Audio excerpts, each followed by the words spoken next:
യാ അയ്യുഹന്നാസ്, ഏ ജനങ്ങളെ, ആ വിളി നമ്മൾ ശ്രദ്ധിക്കണം.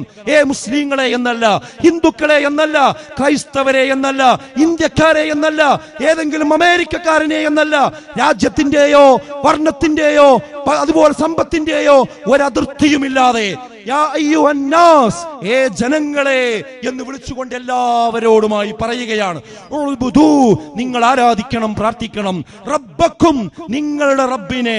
ആരെ? അല്ലദീ ഖലഖക്കും, നിങ്ങളെ ആരാണോ സൃഷ്ടിച്ചത് ആ സൃഷ്ടിച്ച റബ്ബിനെ. അതുപോലെ വല്ലദീന മിൻ ഖബലിക്കും, നിങ്ങളുടെ മുമ്പുള്ളവരെ സൃഷ്ടിച്ച ആ റബ്ബിനെ. ലഅല്ലക്കും തത്തഖൂൻ, എന്നാൽ നിങ്ങൾ സൂക്ഷ്മതയുള്ളവരായി മാറും. അവസാനത്തെ വാക്ക് നിങ്ങൾ ശ്രദ്ധിക്കണം. നമ്മുടെ മക്കൾ, നമ്മൾ തന്നെയും, നമ്മുടെ ഭാര്യയും, നമ്മുടെ കുടുംബവും, ഈ നാട്ടിലുള്ള മുഴുവൻ മനുഷ്യന്മാരും സൂക്ഷ്മതയുള്ളവരായി ജീവിക്കാനുള്ള വഴി എന്താ?